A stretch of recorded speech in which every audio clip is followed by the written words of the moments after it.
Modern history में आज हम एक कदम और आगे बढ़ते हैं। आज एक नए अध्याय की शुरुआत है। आज हम एमर्जेंस ऑफ गांधी, या जिसे आप द गांधीयन एरा भी कहते हैं, इसके बारे में पढ़ेंगे। आज से हम एक नए सेगमेंट में एंटर होंगे। 1900 के बाद की हिस्ट्री को तकरीबन अब हम पढ़ेंगे। गांधी जी, उनके विचार, हिंद स्वराज क्या था, गांधी जी की रिलीजियस आइडियोलॉजी, गांधी जी की सत्याग्रह को लेकर के आइडियोलॉजी, गांधी जी की अहिंसा को लेकर के आइडियोलॉजी, ये सारी आइडियोलॉजीज़ मैं आपको पढ़ाऊँगा। सबसे पहले हम गांधी जी के एडवेंट के बारे में पढ़ेंगे। गांधी जी ने भारत में कौन कौन से शुरुआत में सत्याग्रह किए। तो 1920s तक का फेज़ आज कवर होगा, जो गांधी जी के फॉर्मेटिव ईयर में काउंट होते हैं। चलिए शुरुआत करते हैं गांधी जी से ही। देखिए, सबसे पहली चीज़, गांधी जी का जन्म कहाँ पर हुआ। गांधी जी का जन्म गुजरात के काठियावाड़ क्षेत्र के पोरबंदर में हुआ। तो गुजरात के दक्षिण में काठियावाड़ है, काठियावाड़ के पोरबंदर में उनका जन्म हुआ 2 अक्टूबर 1869 को। 2 अक्टूबर, और ये सबको पता है कि 2 अक्टूबर आप यहाँ पर गांधी जयंती के तौर पर मनाते हैं। और हमारे देश के 3 ही नेशनल फेस्टिवल हैं, बाकी तो रिलीजियस फेस्टिवल होते हैं। नेशनल फेस्टिवल 3 है, that is 26 of January Republic Day, 15 of August that is Independence Day, 2 of October that is Gandhi Jayanti. देश के राष्ट्रपिता हैं, ये एक इम्पॉर्टेंट चीज़ है। 2 अक्टूबर 1869 को जन्म होने के बाद 1881 में ये इंग्लैंड चले गए अपनी पढ़ाई के लिए। सबसे पहले इन्होंने वहाँ पर मैट्रिकुलेशन क्वालिफाई किया और उसके बाद ये बार के लिए सेलेक्ट हो गए, यानी कि लॉ के लिए ये सेलेक्ट हो गए। ये एक इम्पॉर्टेंट चीज़ है। उसके बाद वहाँ पर सब कंप्लीट करने के बाद ये इंडिया वापस आए और 1891 21 साल की उम्र से ही इन्होंने भारत आ करके बॉम्बे, उस समय तो बॉम्बे ही था, बॉम्बे हाई कोर्ट में अपनी प्रैक्टिस करनी शुरू की। बॉम्बे हाई कोर्ट में ये एक सफल वकील नहीं बन पाए। वकालत एक तरह का इनके लिए फेलियर प्रोफेशन रहा शुरुआत में। इस बात से निराश होकर के ये वापस पोरबंदर चले गए और वहाँ जाने के बाद इन्होंने लीगल राइटिंग्स, यानी कि पिटीशंस, प्लीज़ और ड्राफ्टिंग करने का काम शुरू किया, जिसमें लगभग इन्हें महीने की 300 रुपये के अराउंड कमाई हो जाती थी।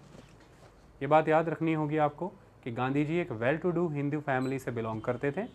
अच्छा खासा परिवार था इनका, और आने वाले समय में आपको पता लगेगा कि साबरमती की दीवानी भी थी इनके पास। तो कुल मिलाकर के पैसा था, रसूख भी था। लंदन गए हैं पढ़ाई करने के लिए, ये इसी वजह से हो पाया। अब यहीं पर रहते हुए काम के सिलसिले में एक कंपनी हुआ करती थी, दादा अब्दुल्ला एंड कंपनी।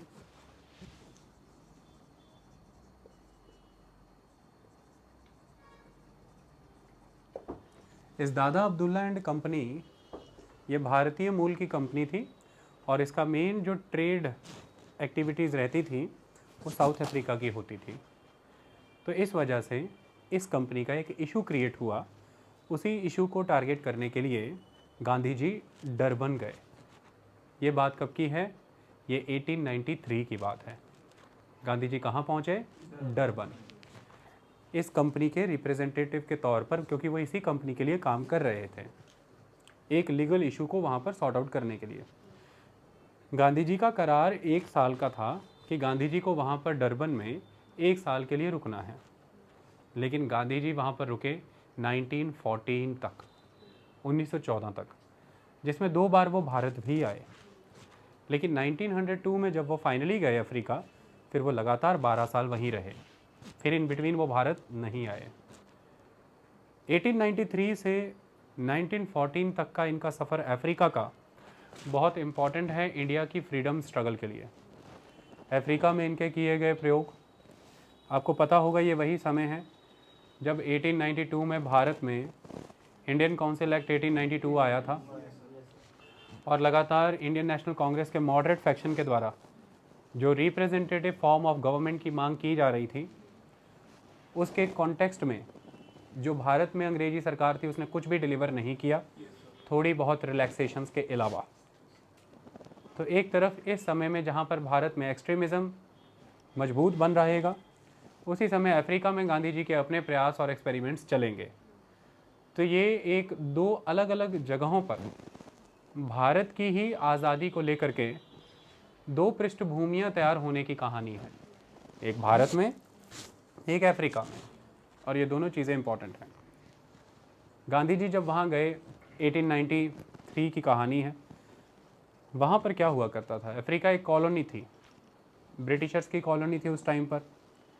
इसकी वजह से वहाँ पर एशियंस और अफ्रीकन्स, एशियंस में सभी एशियंस आते थे, लेकिन मेनली इंडियन और अफ्रीकन्स के साथ वहाँ पर एक स्ट्रॉन्ग डिस्क्रिमिनेशन देखा, एक एंटी रेसिस्ट एटीट्यूड देखा गांधी जी ने, और एक डिग्रेडेड बिहेवियर देखा उन यूरोपियंस का इंडियंस के प्रति। ये डिस्क्रिमिनेशन, ये एंटी रेसिस्ट एटीट्यूड, ये डिग्रेडेशन गांधी जी से बर्दाश्त नहीं होता था। किस किस तरह से ये देखा जाता था। रात के 9 बजे के बाद अफ्रीकन्स और इंडियंस को सड़कों पर निकलना अलाउ नहीं था, क्योंकि वह समय होता था यूरोपियंस के घूमने फिरने का। उस समय आप नहीं निकल सकते। अगर आपके पास परमिट नहीं है तो आप फुटपाथ पर नहीं चल सकते हैं। अगर चलेंगे तो बहुत रिगरस पनिशमेंट इसके लिए दिया जाता था। आपके लिए कुछ खास जोग्राफिकल लोकेशन सेलेक्ट की जाती थी, आपको उन्हीं जोग्राफिकल लोकेशंस में ही रहने की परमिशन थी, इसके अलावा आप कहीं पर भी रह नहीं सकते थे। उन जोग्राफिकल लोकेशंस में सैनिटेशन के प्रबंध, ड्रेनेज का प्रबंध, इलेक्ट्रिसिटी, वाटर की सप्लाई, ये ऑलमोस्ट आप समझ लीजिए कि दयनीय परिस्थितियों में था। तो लोग एक तरह की स्लम जैसी लाइफ वहाँ पर बिता रहे थे। इसके अलावा आप उन reserved restaurants, hotels, clubs, spas, gyms, उन कम्युनिटी सेंटर्स में नहीं जा सकते जिसमें आपको जाने की अनुमति नहीं है। फर्स्ट क्लास और सेकंड क्लास में आपको सफ़र करने की कोई आज़ादी नहीं हुआ करती थी। ये एक इम्पॉर्टेंट एस्पेक्ट है।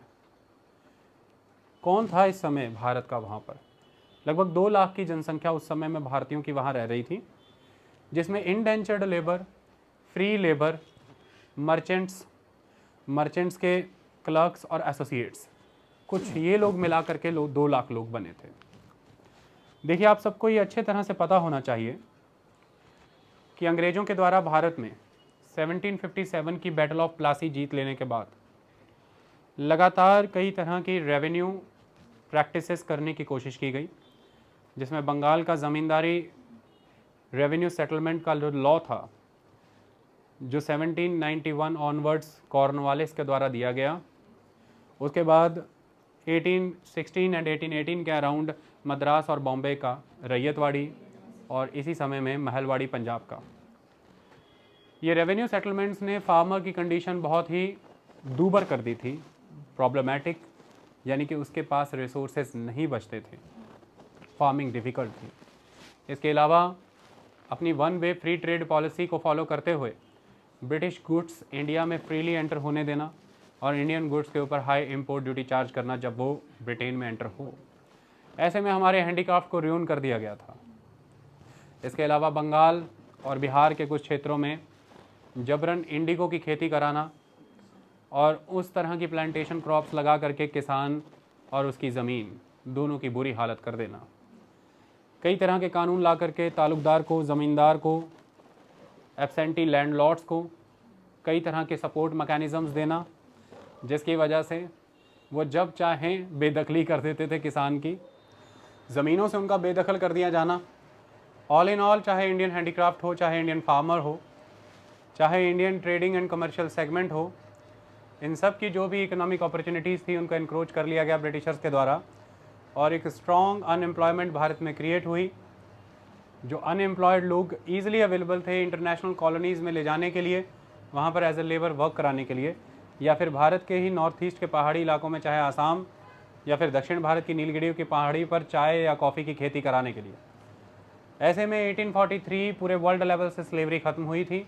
आप सभी जानते हैं 1833 के कानून में इसका प्रावधान था। 1843 में स्लेवरी एबोलिशन हो चुकी थी। अब आप स्लेवरी नहीं कर सकते थे, लेकिन इकोनॉमिकली डिसएडवांटेज्ड खड़ा है एक पर्सन जिसके पास और कोई ऑप्शन ही नहीं है, आप उसे नियर टू स्लेव ट्रीट कर रहे हैं, आपने उसकी हालत ऐसी बना दी है कि उसके पास कोई ऑप्शन ही नहीं है। तो एक तरह से एक नए तरह की स्लेवरी की शुरुआत यूरोपियंस ने की थी, इसे इंडेंचर्ड लेबर कहा जाता है।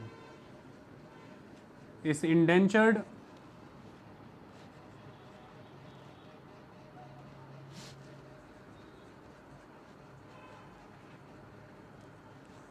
इंडेंचर्ड लेबर के तहत आप अपने हाथों से कॉन्ट्रैक्ट साइन करते हैं और उस कॉन्ट्रैक्ट की शर्तों के मुताबिक काम करते हैं, जिसमें छुट्टियां नहीं होती, जिसमें आपकी कोई फैमिली लाइफ उस लेवल पे नहीं होती है, वेजेस बहुत कम होते हैं, बहुत ही दयनीय परिस्थितियों में आपको रखा जाता है, कोई लेबर लॉज या कोई राइट्स आपको नहीं मिलते।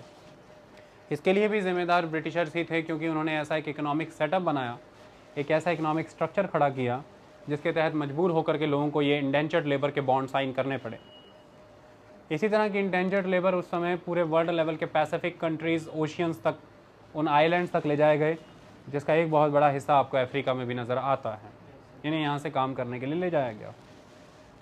जब ये यहाँ से काम करने के लिए जाते थे तो इंडेंचर्ड लेबर का कॉन्ट्रैक्ट ख़त्म हो जाने के बाद यही लोग फ्री लेबर कहलाते थे, फिर इनका नाम फ्री लेबर होता था। और मैं आपको एक बात बता देना चाहता हूँ, इंडेंचर्ड लेबर जब फ्री लेबर हो जाती थी उसके ऊपर 3 पाउंड का पोल टैक्स लगता था। आज की डेट में आप पोलिंग स्टेशन पर जाते हैं वोट पोल करने के लिए, इसी तरह से पोल टैक्स, और गांधी जी की नज़रों से पोल टैक्स दुनिया का सबसे भयावह टैक्स है, क्योंकि ये नहीं देखता कि इकोनॉमिक कंडीशन किसी की क्या है, ये नहीं देखता कि किसी की अर्निंग का लेवल क्या है, ये नहीं देखता कि कौन फॉरवर्ड है कौन बैकवर्ड है। ये सिर्फ और सिर्फ पर पर्सन काउंटिंग के बेसिस पर लगने वाला एक टैक्स है, जिसमें आप उसकी सोशल इकोनॉमिक कंडीशंस को पूरी तरह से इग्नोर करते हैं। तो या तो आप इंडेंचर्ड लेबर रहिए, और जब आप इंडेंचर्ड लेबर का कॉन्ट्रैक्ट खत्म हो जाने के बाद फ्रीड लेबर हैं, तो फ्रीड लेबर होते हुए भी आपको 3 pound as a poll tax pay करना पड़ेगा। इस तरह के नियम रहा करते थे। ये एक इम्पॉर्टेंट चीज़ है।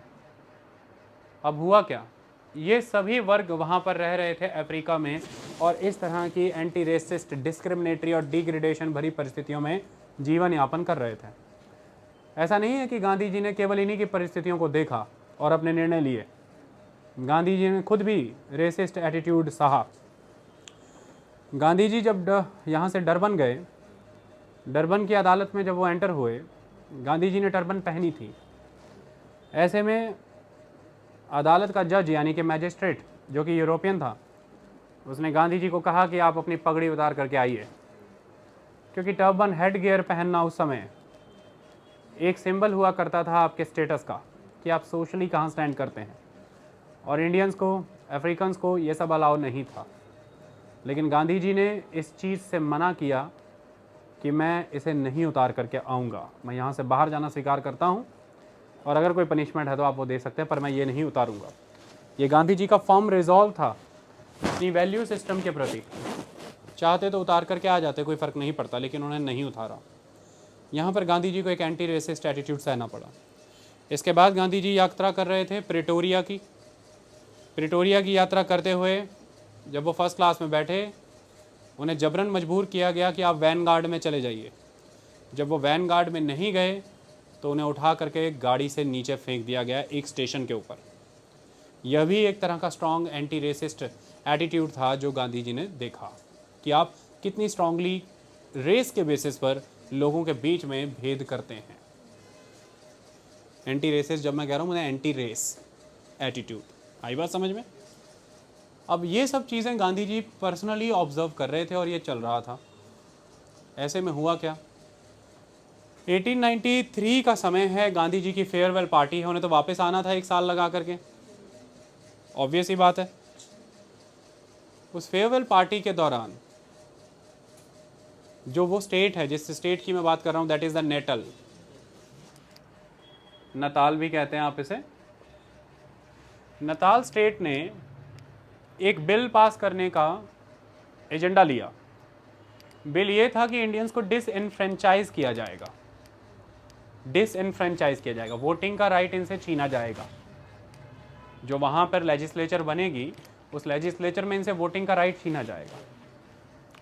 गांधी जी जब वहाँ पहुँचे उस मीटिंग के दौरान जहाँ पर उन्हें फेयरवेल दी जानी थी, गांधी जी ने नेटल गवर्नमेंट के लिए हुए इस निर्णय के बारे में पढ़ा कि इस तरह का बिल प्रपोज होने वाला है।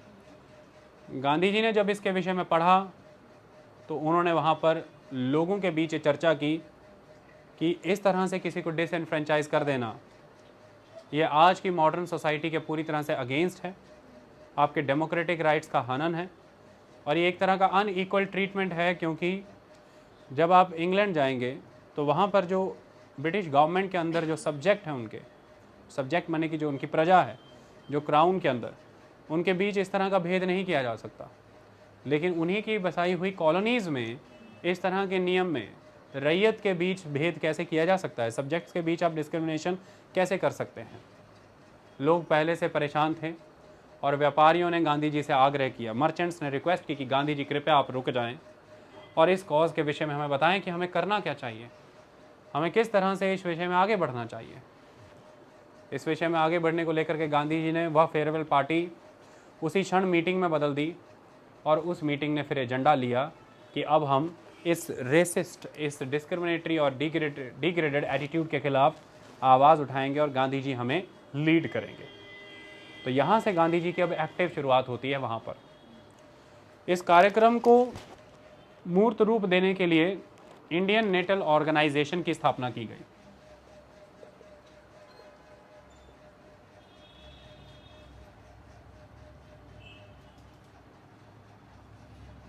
Indian national organisation, Gandhi ji ने वहाँ की सरकार पर दबाव बनाया, लोगों को कहा कि जब डिसएनफ्रेंचाइज करने का कानून आएगा आप उस कानून को नहीं मानेंगे। गांधी जी स्ट्रांगली बिलीव करते थे British sense of justice. Gandhi ji lover थे ब्रिटिश रूल के, ये मैं आपको बता दूं। Gandhi ji British crown, British government के लवर थे। British sense of justice and fair play में उनका अटूट विश्वास था, ये बात आप याद रखिएगा। ये सारा स्टांस चेंज होगा 1906-7 के बाद, लेकिन उसके बाद भी पूरी तरह से वो खुद को अलग नहीं कर पाए ब्रिटिश गवर्नमेंट की वर्किंग और सिस्टम से।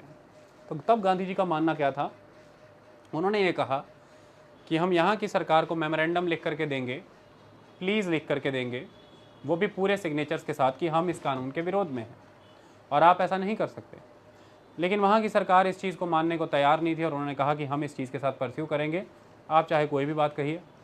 फाइनली गांधी जी ने secretary for the state of the colony of south Africa को 10,000 सिग्नेचर वाला लेटर भेजा और वहाँ पर उन्होंने ये ऑब्ज़र्व किया, यानी कि गांधी जी ने वहाँ की गवर्नमेंट, वहाँ के सेक्रेटरी, इनको अपने फेवर में साथ लेकर के जब प्रयास किया ये जानने का, अवगत कराने का कि इस तरह का एक डिस्क्रिमिनेटरी लॉ लाया जा रहा है, तो वहाँ की सरकार ने, secretary for the state of south Africa ने ये निर्णय लिया कि ये कानून नहीं लाया जाएगा। यानी कि गांधी जी की इस मामले में एक सफलता पाई गई कि गांधी जी का ये सिग्नेचर कैंपेन वहाँ पर सफल रहा और secretary for the state of India ने ये कहा कि हाँ, ये नियम नहीं लाया जाएगा। क्यों? क्योंकि ये अदर एरियाज़ में ब्रिटिश सब्जेक्ट्स के साथ एक डिस्क्रिमिनेशन है, यानी कि अदर देन द ब्रिटेन जो एरियाज़ फॉल करते हैं वहाँ पर ये ब्रिटिश सब्जेक्ट्स के साथ डिस्क्रिमिनेशन है जो हम सपोर्ट नहीं करते हैं। ये एक इम्पॉर्टेंट चीज़। इसके बाद अंग्रेज़ों ने अपना वही कानून लागू किया, लेकिन एक दूसरे वर्जन के साथ। अंग्रेज़ों ने इसे अमेंड करके इस तरह का फॉर्म दे दिया और ये कहा कि वो लोग जो उन देशों से आए हैं जिन देशों में किसी तरह की कोई डेमोक्रेटिकली इलेक्टेड गवर्नमेंट्स नहीं हैं, पार्लियामेंट्री प्रिंसिपल्स के बेसिस पर उन लोगों को वोटिंग का राइट नहीं दिया जाएगा। वो लोग जो उन देशों से आए हैं जिन देशों में कोई किसी तरह की डेमोक्रेटिकली इलेक्टेड गवर्नमेंट्स नहीं है या डेमोक्रेटिक इलेक्टिव प्रोसीजर नहीं है, पार्लियामेंट्री प्रिंसिपल्स के बेसिस पे, तो उनको वोटिंग राइट नहीं दिया जाएगा क्योंकि वो पहले भी वोटिंग राइट एग्जीक्यूट नहीं कर रहे थे। ऐसे में वो एक नॉन डेमोक्रेटिक कंट्री से यहाँ पर आकर के डेमोक्रेसी में जीना शुरू कर दें, जबकि वो एक लेबर के तौर पर, मर्चेंट या किसी के भी तौर पर आए हैं, तो ये नहीं पॉसिबल है। और तकरीबन उस समय में 2 लाख भारतीयों की बात हो रही है। अगर मैं एशिया के किसी भी मुल्क की बात करूं तो आप मुझे बताएं डेमोक्रेटिकली इलेक्टेड इंस्टीट्यूशन थे कहाँ। और इसका मतलब यहाँ पर ये बनता है कि पार्लियामेंट्री सिस्टम ही नहीं था। तो ऐसे में फिर आपको उस तरह से नहीं डिसएनफ्रेंचाइज किया, आपको इस बेसिस पे डिसएनफ्रेंचाइज कर दिया कि भाई आपके पास ये राइट ही नहीं बनता है कि आपको ये वोटिंग मिले। अगर आप प्रूव कर देते हैं कि आपके देश में ये प्रावधान है तो आपके पास वोटिंग राइट है, आप ले जाइए। एक्सेप्ट दोज पर्सन जिन पर्सन को गवर्नर जनरल अलाउ ना कर दें। अगर गवर्नर जनरल परमिट करते हैं तो उन्हें वोटिंग का राइट मिल जाएगा। आई बात समझ में? इसमें डिस्क्रिमिनेशन का अप्रोच इसलिए रखा गया कि गवर्नर जनरल अब उन लोगों को प्लीज़ कर सकते हैं जो लोग शायद प्रोटेस्ट या बाकी चीज़ें लीड करते हैं, ताकि उन्हें प्रोटेस्ट से तोड़ा जा सके। एक इम्पॉर्टेंट चीज़ है, अंग्रेज हमेशा इस तरह के कानून बनाते थे, एक विंडो ओपन छोड़ते थे ताकि किसी भी खड़े हो रहे साइक्लोन की जो आई है उसे ब्रेक किया जाए और साइक्लोन को ख़त्म कर दिया जाए। ये सारा मसला 1893 के अराउंड का। लेकिन गांधी जी कहाँ टले? गांधी जी ने लगातार पैम्फलेट छापे, लगातार जर्नल्स, अखबार, इनके माध्यम से अंग्रेज़ों के इस रेसिस्ट, डिस्क्रिमिनेटरी और डिग्रेडेड एटीट्यूड के बारे में जम करके पब्लिसिटी की, जम करके गांधी जी ने पब्लिसाइज किया इस चीज़ को। गांधी जी के कुछ समर्थक जो कि विदेश में थे, लंदन में थे, उन्होंने भी अंग्रेज़ों के द्वारा अपनाए गए इस रेसिस्ट बिहेवियर के खिलाफ ब्रिटेन में लिखा गांधी जी के कहने पर। गांधी जी के समर्थक जो भारत में थे, जो कांग्रेस के भी हिस्सा थे, उन्होंने भी इस रेसिस्ट एटीट्यूड के खिलाफ भारत में लिखा। तो गांधी जी ने जम करके इस विषय पर लिखा। ऐसे में Gandhi ji in between India आए।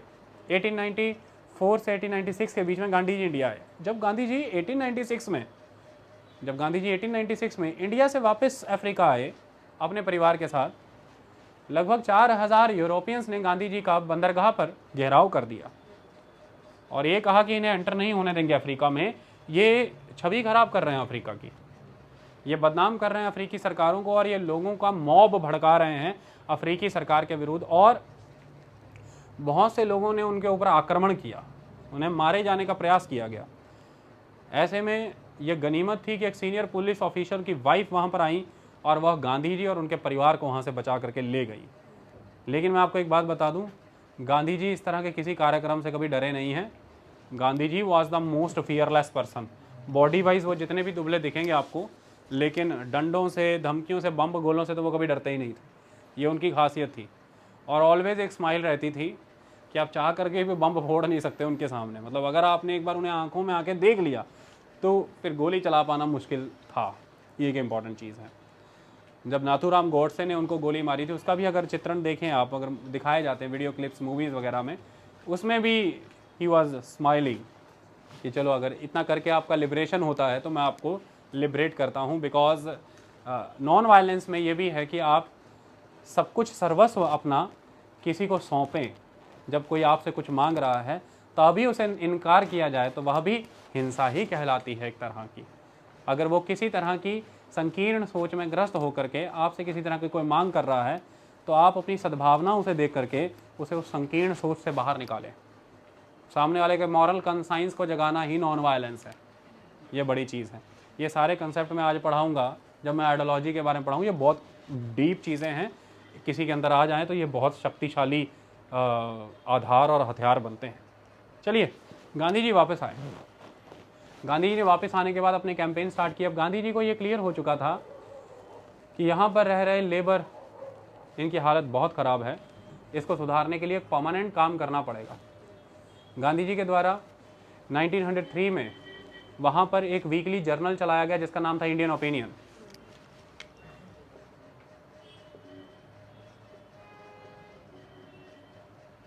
इस इंडियन ओपिनियन को गांधी जी ने अपना माउथ पीस बनाया और इसी के तहत अंग्रेज़ों के सभी कारनामे, सभी तरह के एक्ट, एटीट्यूड खोल करके लोगों के सामने रखने शुरू कर दिए। ये बहुत इंपॉर्टेंट इवेंट था। आई बात समझ में? और यही है जो भारत तक पहुंचता रहा।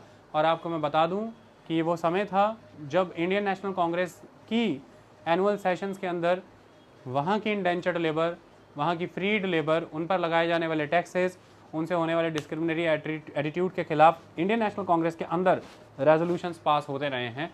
और सीधा सीधा इंडियन ओपिनियन है जिसका प्रभाव था पूरे भारत के ऊपर।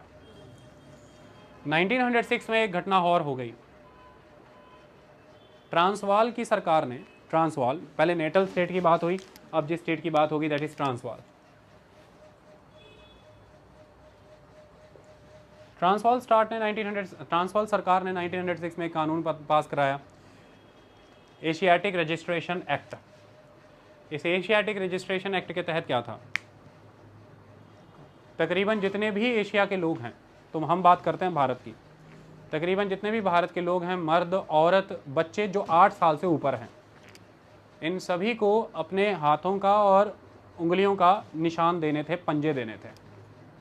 यानी कि इन सभी को कस्टडी लेटर देना था, यानी कि रजिस्ट्रेशन फार्म में खुद को रजिस्टर कराना था। ये रजिस्टर कराने का मतलब यहाँ पर क्या है? आप सोचेंगे कि गांधी जी को इस बात से क्यों समस्या हो गई कि भाई आप किसी को रजिस्टर क्यों कर रहे हैं, आप उनकी उंगलियों के, उनके पंजों के निशान क्यों ले रहे हैं? ये आइडेंटिफिकेशन प्रोसेस था जिसके तहत इंडियंस को आइडेंटिफाई किया जाना था कि कौन कौन इंडियन है यहाँ पर। और उन सबको आइडेंटिफाई किए जाने का मतलब ये है कि आपने ये नोटिस जारी किया है कि इतने दिन के अंदर अंदर आप सबको रजिस्टर कराना है।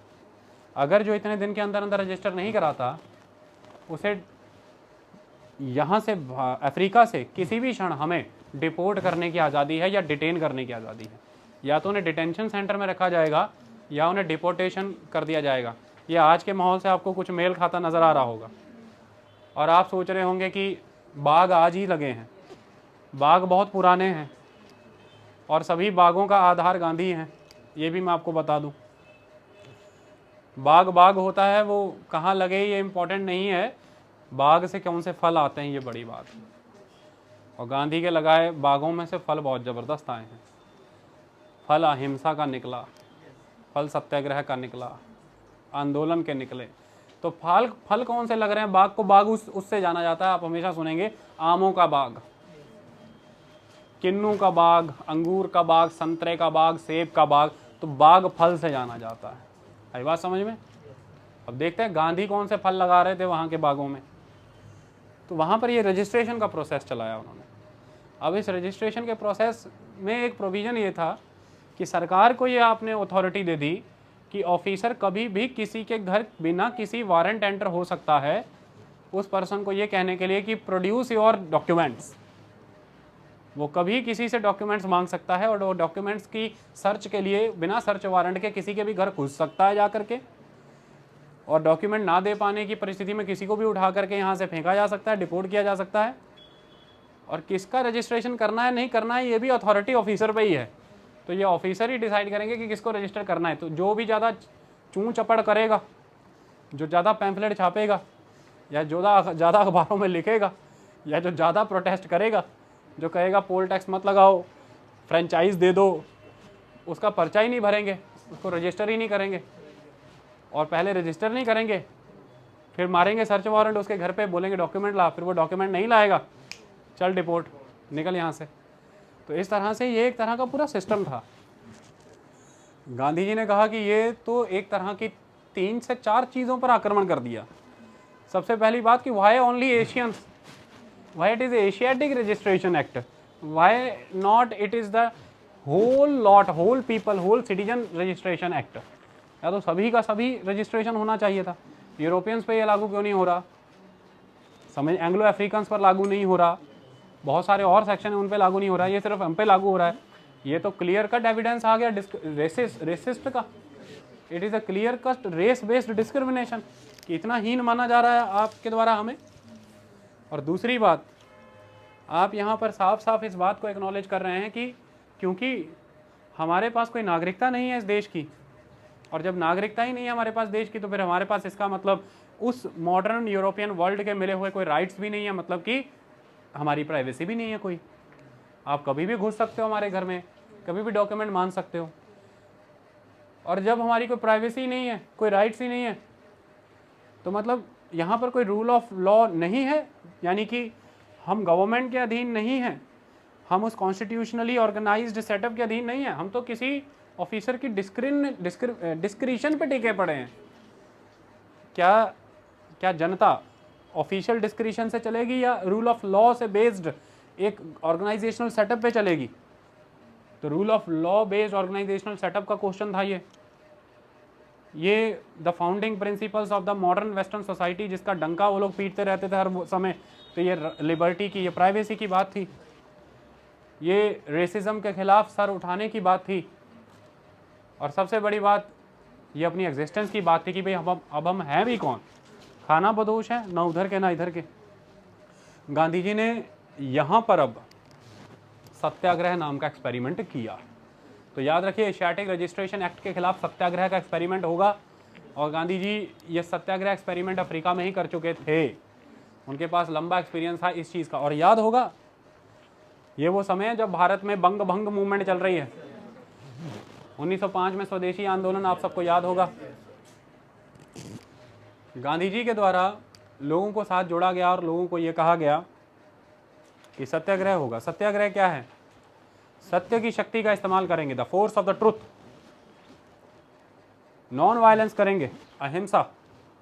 दो चीजों पर चलता है सत्याग्रह, सत्य की शक्ति और अहिंसा। अहिंसा पर बेस्ड होता है सत्य की शक्ति। तो सत्याग्रह इसी पे, सत्य से आग्रह करना, सत्यपूर्ण आग्रह करना किसी से। अब इसमें लोगों ने पूछा कि क्या करना है, तो बोला कि सविनय अवज्ञा करना है, सिविल डिसोबीडियंस कर दो। यानी कि कोई भी किसी तरह के रजिस्ट्रेशन फॉर्म में कोई हस्ताक्षर, अंगूठा, उंगलियां, पंजे का निशान नहीं देगा, किसी तरह से साइन नहीं करेगा। उन्होंने कहा ठीक है, लेकिन यह कदम गांधी जी को क्यों उठाना पड़ा? गांधी जी ने बड़े पैमाने पर सबसे बातचीत करके, सभी लोगों को अपने साथ जोड़ करके एक जबरदस्त जोहानिसबर्ग द एम्पायर थिएटर जबरदस्त स्पीच डिलीवर की लोगों को, और लोगों से आह्वान किया कि आपको मेरे साथ खड़े होना होगा। अगर इस तरह के कानूनों के खिलाफ आप खड़े नहीं होंगे तो मेरा अब एक ही कोर्स है इस मौके पर। मैं यहाँ पर अब एक ही डिसीजन लेकर के खड़ा हूँ कि या तो मृत्यु होगी या मैं इसका विरोध करूँगा। तो गांधी जी यहाँ पर क्या कहते पाए गए हैं, मैं आपको पढ़ करके सुना देता हूँ ताकि आपको समझ आ जाए। There is only one course open to those like me, to die but not to submit to the law. It is unlikely, but if even everyone flinched, leaving me alone to face the music, I am confident that I would not violate the pledge. Gandhi ji ने empire theatre Johannesburg में speech देते कहा कि सबको प्रण लेना होगा कि अंतिम सांस तक कोई भी झुकेगा नहीं, इस कानून के तहत कोई सबमिट नहीं करेगा। लेकिन इसमें कोई सरप्राइज नहीं है। अगर हिल जाएं लोग, अगर फ्लिंच हो जाएं, अगर थरथरा जाएं, डर जाएं, भयभीत हो जाएं, चले जाएं और मैं अकेला भी रह जाऊं, तो याद रहना, तो मैं प्रतिज्ञा यहाँ पर देता हूँ कि मैं अपनी ओथ, अपनी प्लेज को पूरी तरह से निभाऊंगा, मैं जाने वाला नहीं। क्यों? क्योंकि या तो झुकना है या मरना है। याद होगा ऐसा ही नारा 1942 में भी दिया था किसी ने, करो या मरो, डू और डाई। तो 1942 का क्विट इंडिया मूवमेंट के दौरान दिया गया ये नारा, और 1906 में अफ्रीकी ट्रांसवाल गवर्नमेंट के द्वारा लिया गया एशियाटिक रजिस्ट्रेशन एक्ट का निर्णय। गांधी के तेवर पहले दिन से ही वही थे। ये बात एक 30 साल के युवा की है। 46 साल की उम्र में वो भारत आए 1915, और आप सब जानते हैं 1942 क्विट इंडिया मूवमेंट कितनी उम्र में हुआ। गांधी की व्यक्तित्व का, पर्सनैलिटी का विकास हुआ हो वो एक अलग बात है, लेकिन जो बेसिक फंडा है उनका, जो टेम्परामेंट, जो उनका एंगर है, Gandhi was a very very angry man. गुस्सा जिसमें ना हो वो ये नहीं कर सकते, और उनमें गुस्सा बहुत था, लेकिन उनका सारा गुस्सा उन्हें कुंदन बना जाता था, क्योंकि वह तप करके सत्याग्रह करते थे। गुस्से की अग्नि के बिना वह नहीं कर सकते थे, और तभी उन्होंने यह प्रण लिया कि भाई या मृत्यु तो या नॉन सबमिशन, सबमिट नहीं करेंगे। अब ये निर्णय उन्होंने ले लिया। लोगों ने कहा, प्लेज किया, लोगों ने कहा नहीं करेंगे हम। सिग्नेचर किए गए सबके द्वारा जबरदस्त वे में, और सीधे भेजे गए कहाँ पर? सरकार को, secretary for the state of India को, पार्लियामेंट को, और किसी ने भी नहीं माना उसको। 1907 जुलाई 1 जुलाई 1907 को यह कानून प्रभावी हो गया, लेकिन गांधी जी का आह्वान बहुत ज़बरदस्त था। लोग शामिल नहीं हुए। लाखों की तादाद में लोग थे, और सिर्फ 550 लोगों ने जाकर के रजिस्ट्रेशन फॉर्म लिया और भरा, बाकी किसी ने भी नहीं। एक ज़बरदस्त डेडलॉक की कंडीशन खड़ी हो रखी थी, और यहाँ पर उस समय के वहाँ के गवर्नर जनरल स्मट्स,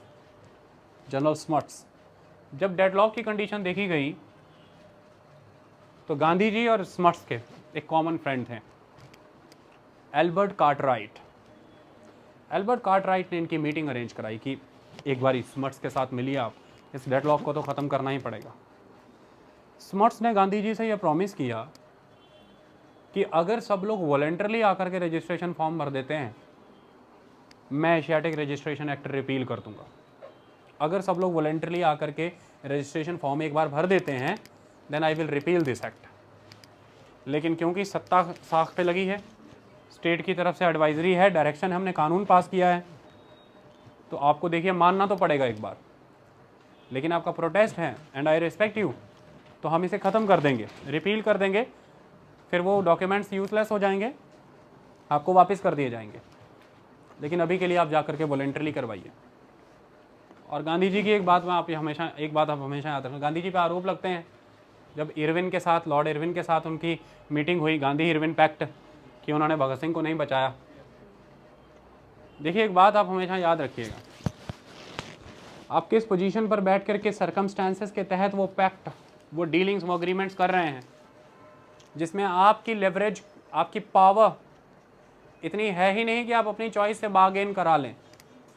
आपकी पावर इतनी ही है कि ज़ीरो में से आप कितने पॉइंट पॉजिटिव साइड पे ले आ सकते हैं।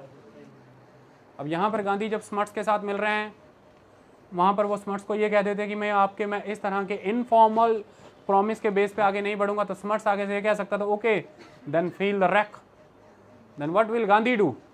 गांधी क्या करते, क्या पावर थी उनके पास, सरकार शक्तिशाली थी, 2 लाख लोगों को डिपोर्ट कर सकती थी आराम से, अदर कॉन्टिनेंट से लेबर आ जानी थी। लेकिन कॉन्स्टिट्यूशनल फ्रेमवर्क में रहते हुए आपको ग्रेजुअली अधिकार दिलाने पड़ते हैं।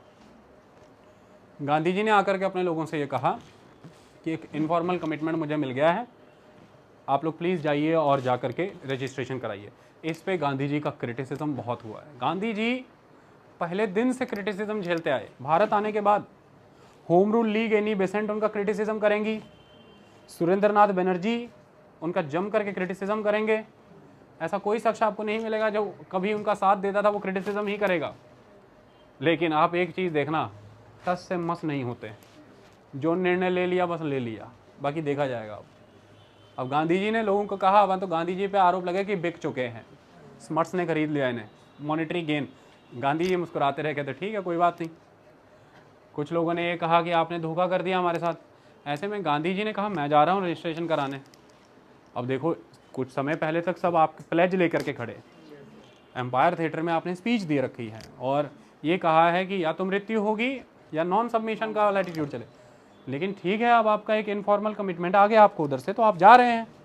क्योंकि गांधी जी यहाँ पर रिजिड भी तो नहीं थे, वरना एक उपद्रवी में और एक आंदोलनकारी में क्या अंतर होगा। उपद्रवी वो है जो जिद्दी है, जिसका एजेंडा सिर्फ मॉब भड़काना है, लेकिन आंदोलनकारी वो है जिस उद्देश्य से उसने लोगों को अपने साथ जोड़ा है, वो उद्देश्य कहीं पूरा होता नजर आ रहा है, तो ठीक है फिर ख़त्म करो काम को। गवर्नमेंट की फंक्शनिंग भी तो चलती रहनी चाहिए। ऐसे में गांधी जी ने निर्णय लिया मैं जा रहा हूँ, तो ऐसे में ये क्वेश्चन आता है, अफ्रीका में एक पठान ने गांधी जी पे आक्रमण किया, ये कह के कि तुमने बिट्रेयल किया पूरी कौम के साथ, तुमने हिंदुस्तानियों का नाम डुबा दिया। गांधी जी ने वो आक्रमण भी सहा और गांधी जी गए और रजिस्ट्रेशन कराया। लेकिन अब जनरल स्मर्ट्स ने अपना प्रॉमिस ब्रेक कर दिया। जनरल स्मर्ट्स ने अपना प्रॉमिस ब्रेक कर दिया और ब्रेक करने के बाद जितने लोगों ने वॉलेंटरली अपने रजिस्ट्रेशन फॉर्म दिए थे, वो कोई वॉलेंटरली सबमिटेड रजिस्ट्रेशन फॉर्म वापस नहीं किया।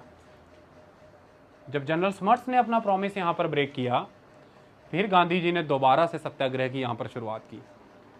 तो एक बार आप और देखिए, आज के जीवन में आप क्या करते हैं, एक बार किसी काम में फेल हो गया, आप कहते हैं बेइज्जती हो गई, इतने लोगों में मेरा नाम खराब हो गया, अब मेरी क्रेडिबिलिटी क्या होगी कि लोग मेरे पीछे फिर से आएंगे। जनरल स्मर्ट्स ने ब्रेक किया, तो गांधी यहाँ कहते हैं तो उसकी संकीर्ण सोच है, नैरो माइंडेडनेस है, उसने गलती की, मैं कमज़ोर कहाँ से हुआ। यहाँ पर मेरी आत्मचेतना है और उस आत्मचेतना के आधार पर मैं पुनः सत्याग्रह करूँगा और बहुत मजबूती के साथ करूँगा। तो फिर से सत्याग्रह का दौर ये चला। लेकिन एक बात याद रखिएगा, ये सत्याग्रह एशियाटिक रजिस्ट्रेशन एक्ट को लेकर के जो हुआ, ये उतना कॉन्टिन्यूअस और उतना लंबा नहीं चल पाया। मतलब इसमें लोगों का समर्थन उतना लॉन्ग टाइम नहीं रह पाया। क्यों? क्योंकि एक समय के बाद तो इसे ब्रेक होना ही था। लेकिन इसके दौरान कुछ बहुत ज़बरदस्त पॉजिटिव डेवलपमेंट्स देखने को मिली, और वो क्या थी, इसे समझना बहुत ज़रूरी है।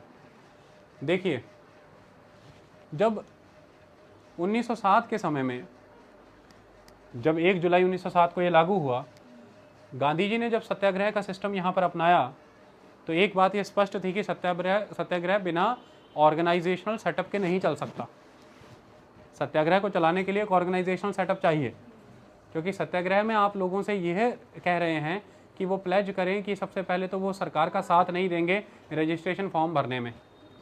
ये बात क्लियर हो गई। तो पहले तो लोगों ने प्लेज ले ली कि वो किसी तरह का रजिस्ट्रेशन फॉर्म भरेंगे नहीं। दूसरी, जब सरकारों ने रजिस्ट्रेशन फॉर्म ज़बरदस्ती भर लिए और फिर अपना प्लेज, अपना कमिटमेंट भी वापस ले लिया, तो फिर आपने लोगों को दोबारा सत्याग्रह करके यह प्रण लिया लोगों से कि आप इस नए कानून की किसी तरह की कोई मानना नहीं करेंगे, यानी कि आप इसकी अवमानना कर देंगे, सविनय अवज्ञा, सिविल डिसओबीडियंस कर देंगे आप। ये एक अलग लेवल का नॉन कोऑपरेशन है, ये एक अलग लेवल का बायकॉट है, क्योंकि इसमें आपसे ये कहा जा रहा है कि कानून मनुष्य पे लागू, आप पे लागू होता है, आप कानून मानेंगे ही नहीं तो लागू नहीं होगा। तो फिर आपके साथ क्या होगा?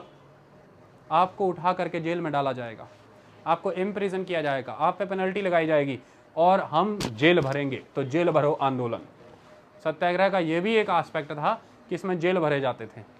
कहते इससे डरते हो, निर्भीक बनो, एक हद से ज़्यादा तुम्हारे साथ क्या कर देंगे? जेल भर देंगे, जेल में भरे जाना, सजाएं देंगे। और उस समय उठा करके जो लोग प्रोटेस्टर्स थे उन्हें बहुत ही नॉन सैनिटेशन ओरिएंटेड, बहुत ही दयनीय परिस्थितियों में जेल में ठूसा और गांधी जी को इम्प्रिजन किया गया और उनके ऊपर हर तरह की यातनाएं ढाई गई, बहुत बैड कंडीशन में उन्हें रखा गया। लेकिन फिर वही बात, मुस्कुराते हुए रिलीज़ हुए। विचार को तो कोई तोड़ ही नहीं सका आज दिन तक। जब जब निर्णय वापस लिया है स्वयं से लिया है, अदरवाइज निर्णय वापस नहीं लिया। ये एक बहुत इंपॉर्टेंट, ये चल पाए कैंपेन, इसके लिए पैसिव रेजिस्टेंस एसोसिएशन बनाई, इसे पैसिव रेजिस्टेंस कहा गया था।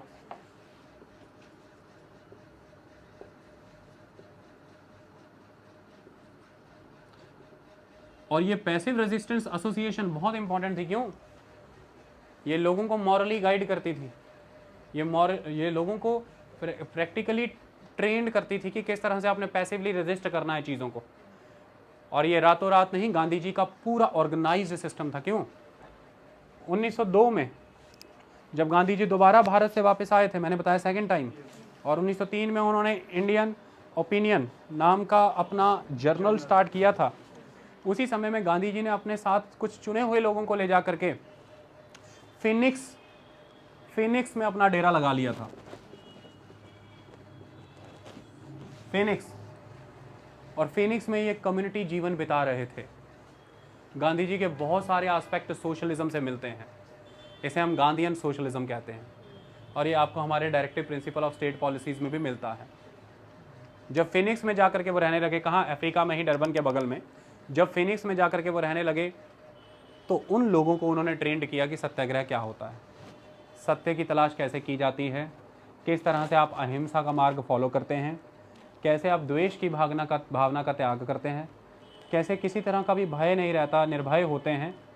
तो इस तरह के कम्युनिटी लाइफ उनके बीच में बीतने लगी, सब लोग इकट्ठे रहने लगे, कोई क्लास नहीं, क्लासलेस सोसाइटी बन गई, रिसोर्सेज आपस में शेयर करना, विचार शेयर करना, प्रेपरेशन। और वही लोग फिनिक्स जाना गया है पूरे इतिहास में, वर्ल्ड में आज एक इम्पॉर्टेंट हेरिटेज साइट के तौर पर जाना जाता है। ये और टॉल्स्टॉय होम, ये जाने जाते हैं गांधी जी की साइट्स के तौर पर, और यहीं से निकले हुए लोग आधार बने थे 1907 के समय में चल रहे गांधी जी की उस सत्याग्रह पैसिव रेजिस्टेंस मूवमेंट का।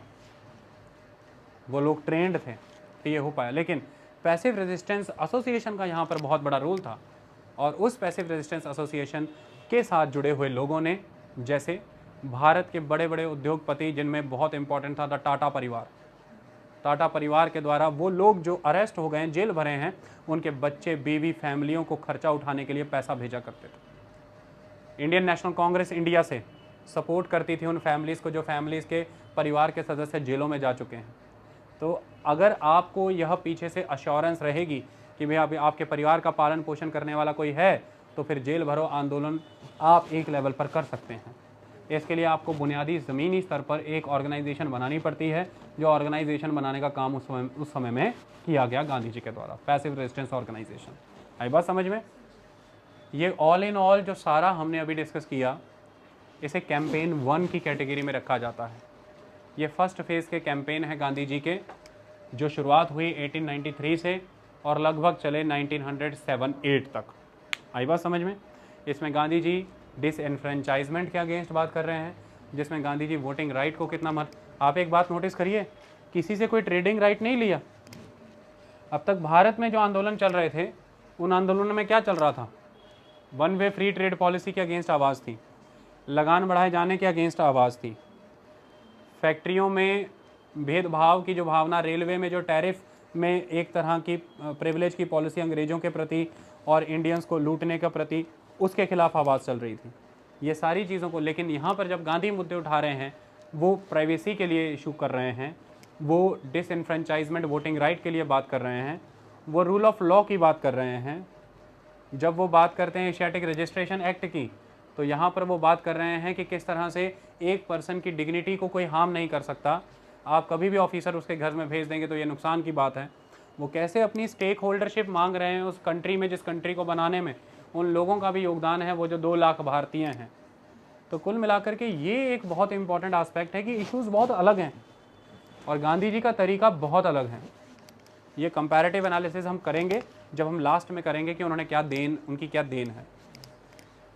ये अब एक प्रोलॉन्ग इवेंट बना 1917 ऑनवर्ड। गांधी जी से अपनी different organisations, different pamphlets, journals और अदर बॉडीज़ के थ्रू लिखते रहे, लोगों तक जानकारियाँ पहुँचाते रहे, लेकिन सरकार के द्वारा ये नियम कानून बना रहा। समय आगे बढ़ा, सेकेंड कैंपेन का सेकेंड फेज़ स्टार्ट हुआ और 1913 का दौर है।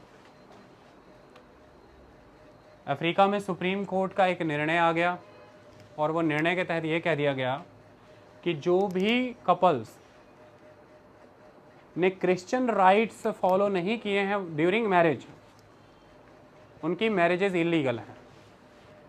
जिन भी कपल्स ने क्रिश्चियन मान्यताओं की पालना नहीं की है और मैरिज रजिस्ट्रार के पास मैरिज रजिस्टर नहीं है, उनकी मैरिज इलीगल है। अब उनकी मैरिज इलीगल का मतलब यहाँ पर क्या है कि फिर उस मैरिज से जन्मे बच्चे इलीगल हैं, इलेजिटिमाइज हैं। और अगर वो बच्चे इलेजिटिमाइज हैं तो फिर उनके पास भी नागरिकता का अधिकार नहीं है, और अगर अधिकार नहीं है तो वोटिंग का अधिकार नहीं है। और अगर बच्चे के पास ही कोई अधिकार नहीं रहेगा तो माँ बाप भी वहाँ रह के क्या करेंगे? थोड़ा दिमाग लगाने वाली बात है कि माँ बाप भी वहाँ पर रह कर क्या करेंगे। तो यानी कि आपने जितने भी बुद्ध, जैन, हिंदू, मुस्लिम, पारसी, उन सबको इस लपेटे में ले लिया और सबको रातों रात कपल को इलीगल डिक्लेयर कर दिया और बच्चों को इलेजिटिमाइज डिक्लेयर कर दिया। ये 1913 का सुप्रीम कोर्ट का निर्णय है। इस निर्णय के खिलाफ आवाज़ उठाई गई। पहले वहाँ की सरकार को ये कहा गया, अब आप यहाँ पर देखिए कि ये निर्णय सरकार का नहीं था, ये कोर्ट का निर्णय था। लेकिन तब कोर्ट भी कौन से आज की तरह के सुप्रीम कोर्ट थे कि जैसे आज के कोर्ट है तो वैसे ही कोर्ट है। तब तो ब्यूरोक्रेट्स के हाथ में ही कोर्ट भी हुआ करते थे, वही कलेक्टर भी थे, वही मजिस्ट्रेट भी हुआ करते थे। हमने ये पढ़ा भी है एक पॉइंट पर जाकर के। अब उस समय में सरकारों को आह्वान किया गया, जो सरकार थी, कि आप इस निर्णय को लेकर के इसको किसी भी तरह से कैंसल आउट करने के लिए पॉलिसियाँ बनाएं। नेचुरल सी बात है कि जो सरकार भारत में है वो सरकार तो इसको लेकर के कुछ करे, जो सरकार अफ्रीका में है वो सरकार तो उसे लेकर के कुछ करेगी नहीं। तो गांधी जी ने अब यहाँ पर वो किया, याद होगा गांधी जी ने भारत में 1930-31 दांडी मार्च निकाला था। वो इसलिए निकाला था क्योंकि नमक पर कर लगाया था अंग्रेज़ों ने और नमक को आधार बना करके सॉल्ट एजिटेशन किया था। तो इसका भी एक्सपेरिमेंट गांधी वहाँ कर चुके थे। गांधी ने वहाँ पर अफ्रीका, ट्रांसवाल के जो बॉर्डर हैं, उन बॉर्डर्स की तरफ लगभग 2200 से 2300 लोगों का हजूम लेकर के मार्च निकाला। लगभग 2200-2300 लोगों का हजूम उनके साथ जुड़ा। इस बात ने वहाँ की सरकार को थोड़ा डेटरेंस क्रिएट किया। गांधी जी के समर्थन में भारत में गोपाल कृष्ण गोखले ने मार्च निकाला। वहाँ गांधी जी मार्च निकाल रहे थे, यहाँ गोपाल कृष्ण गोखले उनके फेवर में मार्च निकाल रहे थे। और भारत सरकार, लॉर्ड हार्डिंग उस समय थे, लॉर्ड हार्डिंग को प्रभावित किया गया और लॉर्ड हार्डिंग से स्टेटमेंट इशू कराया गया, जिसमें लॉर्ड हार्डिंग ने स्टेटमेंट में ये कहा कि एक इम्पार्शियल इंक्वायरी होनी चाहिए कि भाई इस तरह का कोई एक्ट हो रहा है जिसमें ये कहा जा रहा है कि भाई इलीगल मैरिजेस डिक्लेयर किए जाएंगी। इस चीज़ को आप इंक्वायरी कर करके देखिए। और उस समय में अफ्रीकी सरकार और लंदन की सरकार ने लॉर्ड हार्डिंग के इस स्टेटमेंट को गलत माना था और उनके खिलाफ कार्रवाई करने की भी बात कही थी कि फिर उनको इस तरह की स्टेटमेंट्स नहीं दी जानी चाहिए। आई बात समझ में? लेकिन 1913-14 के दौरान लिया गया यह कदम एक चरम सीमा थी जब आप लिटरली लोगों को यह मजबूर कर रहे हैं कि या तो वो अपने फेथ को फॉलो करें और जिस परिस्थिति में जी रहे हैं उसी परिस्थिति में जिएं, और या फिर वो अपना धर्म परिवर्तन करें और धर्म परिवर्तन करके वो उन मान्यताओं से विवाह करें जो मान्यता क्रिश्चियन विधि में बताए जाते हैं। अब यहाँ पर भी देखिए बिल्कुल अलग ही अप्रोच है। यहाँ पर भी आपको बाउंड नहीं किया जा रहा किसी चीज़ के लिए, आपके लिए चॉइसेस छोड़ी जा रही हैं। और यहाँ पर भी गांधी ऐसा मानते हैं कि ये कल्चर, सोसाइटी और डिग्निटी को एक बहुत बड़ा अटैक है, क्योंकि मैरिज सिर्फ़ और सिर्फ मैरिज नहीं होती। मैरिज दो कल्चर्स का अमलगमेशन है, और मैरिज से सिर्फ एक बच्चा जन्म नहीं लेता है, मैरिज से एक संस्कृति, एक परंपरा और सभ्यता के पेरेनियल बने रहने का एक मार्ग प्रशस्त होता है, क्योंकि वह बच्चा केवल अपने परिवार से हार्ड मास नहीं, विरासत में उनकी सभ्यता, उनकी संस्कृति, विधि विधान भी लेकर के आता है, जिसे वो आगे बढ़ाता है, जिससे वो पर्टिकुलर मेल फीमेल या उनका पूरा ग्रुप एक कल्चरल ग्रुप के तौर पर हमेशा ही बने रहते हैं। जैसे इकोलॉजिकल निच में किसी भी स्पीशीज़ को अपनी एक पर्याप्त पॉपुलेशन बनाए रखनी होती है अपने सर्वाइवल के लिए, ताकि वो रिसोर्सेज के दौरान रिसोर्सेज के लिए किए जाने वाले कंपटीशन में अपना कंपटीशन बनाए रखे by the support of their numbering. ठीक इसी तरह से कल्चरल ग्रुप्स की अगर हम बात करें तो आपका इतना का नंबर रहना चाहिए ताकि वो जो फाइट हो रही है कल्चर ओवर पावर करने की, उसमें आप बचे रह जाएं। तो ऐसा लगता था, गांधी जी का मानना था कि ये धीरे धीरे वैनिश करने की पॉलिसी है, सबको आइडेंटिटी लेस करने की पॉलिसी है, कि एक बार इनकी जो लोग इसलिए आवाज़ें उठाते हैं, बच्चों ध्यान से सुनो, आप उन्हें वोटिंग का राइट नहीं दे रहे, आप उन्हें रेलगाड़ियों में यात्रा करने की अनुमति नहीं दे रहे, आप उन्हें होटल रेस्टोरेंट में जाने की अनुमति नहीं दे रहे, तो वह जानवरों की तरह चुप क्यों नहीं बैठ जाते हैं? जानवर को आप रेलगाड़ी से उतारेंगे, वो नहीं कहेगा कि मुझे रेलगाड़ी पे चढ़ाओ, वो जानवरों की तरह चुप क्यों नहीं बैठ जाते? क्योंकि आपने उनसे ये आइडेंटिटी तो ले ली जो आइडेंटिटी आप वाया एडमिनिस्ट्रेशन या पॉलिटी के देते हैं, लेकिन जो एक आइडेंटिटी कल्चर से आती है, जो एक आइडेंटिटी सिविलाइजेशन से आती है, वो आइडेंटिटी है जो लोगों को आवाज़ उठाने के लिए मजबूर करती है कि हमारे साथ जानवरों जैसा सलूक मत करो, क्योंकि हम इंसान हैं। ये लाइन कैसे आई आपके अंदर? क्योंकि आपकी एक वो आइडेंटिटी भी है जो by the dint of your tradition, your practices, your culture, your civilisation, जो आपके अंदर एक सेल्फ एस्टीम, एक रिस्पेक्ट, एक डिग्निटी, एक प्राइड, ये जिसने इंस्टिल किया, वो आपका कल्चर होता है। और कल्चर में बहुत इंपॉर्टेंट होता है the marriage, the institution, because that institution is responsible for the perenniality of the culture. इसलिए तो आप देखें आउट कल्चर मैरिजेज़ और इन चीज़ों को लेकर के कई बारी सोसाइटीज़ में प्रॉब्लम आती रहती हैं। अब ऐसे में आपने उनको ये कह दिया कि आप ये करिए, आप क्रिश्चियन विधि से विवाह करिए, मैरिज रजिस्ट्रार तब तक रजिस्टर ही नहीं करेगा मैरिज जब तक आपकी उस विधि से विवाह नहीं हुआ, और अगर मैरिज रजिस्ट्रार के पास रजिस्टर नहीं है तो फिर आप चलो जी ओके ख़त्म कहानी। इसलिए गांधी जी ने मार्च निकाला और गोपाल कृष्ण गोखले ने भारत पे भी मार्च निकाला और दबाव बनाया गया वहाँ की सरकार के ऊपर, ब्रिटेन की सरकार के ऊपर। ज़बरदस्त कैंपेन गांधी के समर्थन में चला, लोगों ने वहाँ लिखा, यहाँ पर कांग्रेस ने रेजोल्यूशन पास किए, यहाँ कांग्रेस ने रेजोल्यूशन पास किए, लंदन में अखबारों में लिखा गया, यहाँ गांधी ने लिखा अखबारों में ज़बरदस्त, और लोगों का समर्थन साथ में जुड़ा, लोग मार्चेस निकाल रहे थे। इन सारी चीज़ों की वजह से फिर एक पैक्ट हुआ, एक ट्रूस हुआ, एक पैकेज डील ऑफर की गई। ये एक इम्पॉर्टेंट चीज़ है, इसको गांधी की सफलता मानी जाती है। उस पैकेज डील के तहत पहला पैकेज में डील में पहला क्लॉज ये आया कि नॉन क्रिश्चियन मैरिजेस भी लीगल मैरिजेस काउंट होंगी। दूसरा, फ्रीड लेबर से $3 पोल टैक्स लिया जाने वाला, 3 पाउंड पोल टैक्स लिए जाने वाली मांग खत्म होगी। तीसरा, डोमिसाइल सर्टिफिकेट, रजिस्ट्रेशन सर्टिफिकेट कह रहा हूँ, डोमिसाइल सर्टिफिकेट सिर्फ और सिर्फ तब प्रोड्यूस करना है जब आप अफ्रीका में एंट्री ले रहे हैं, जब आप बाहर से आ रहे हैं और एंट्री ले रहे हैं, उसके बाद आपको डोमिसाइल के लिए नहीं पूछा जाएगा। तो ये एक बीच का रास्ता निकाला वहाँ की सरकार ने और गांधी ने, और उनके बीच में ये एक पैकेज डील हुई जिसमें ये 3 नियम थे। एक तरह की गांधी जी की ये सफलता और जीत मानी गई, एक इम्पॉर्टेंट एस्पेक्ट है। इसके बाद अब गांधी जी भारत आएंगे। गांधी जी याद रखिए 1914 में अपने इन सभी कार्यक्रमों से मुक्त हो गए।